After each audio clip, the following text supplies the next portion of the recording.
போகலான்னு பார்த்தா எங்கேயுமே தீரா டீ கடை. நாங்கள் வடப்பழம் தான் ரூமு. டீ கடை கிடையாது, அசோக் பிள்ளையில் வந்தால் டீ கடையே. ஸோ இது வந்து ஒரு மினி பிளாக எடுத்து போட்டுருக்கோம். பண்ணா இருக்கும். விருப்பம் தான் பாருங்கள்லாம் மேலே தள்ளி விட்டு போயிடுங்க. சப்ஸ்கிரைப் பண்ணி பண்ண வேணாம். வீடியோ மட்டும் பார்த்து பிடிச்சா லைக் போடுங்க. அடுத்த கிளிப் ஆட் பண்ணால் அப்படியே பாருங்கள்.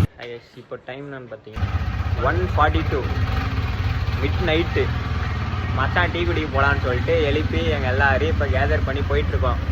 டீ கடை எங்கேயுமே இருக்காது. இப்போ அசோக் பில்லர் போக போகிறோம். மச்சான் ஹெல்மெட் இல்லை, ஒன்றும் இல்லை. பெரிய ரைடர் தானே நாங்கள் தான். சொல்லு, நாங்கள் தான் இங்கே தான் வரணும். என்ன பார்த்தா டியூன் போடுற? நாங்கள் தான் டீ கடை வந்துட்டோம். அவ்வளோதான். இப்போ டீயை குடிக்கும். அவ்வளோதான். நேரம் வந்தோமா, ஜூஸ் எடுத்தோமா, டீ வந்தோடனே டீ அடிச்சுட்டு அவ்வளோ ரூமில் போய் எப்படியும் தூங்க மாட்டோம். இப்படியே டைம் வந்து 2 மணி ஆகிட்டு தான் வாங்குறாங்க. போய் காட்டுக்கூடாது. அதெல்லாம் காட்டக்கூடாது. டக்கு நான் ஒரு டீ எப்படி இருக்கேன்?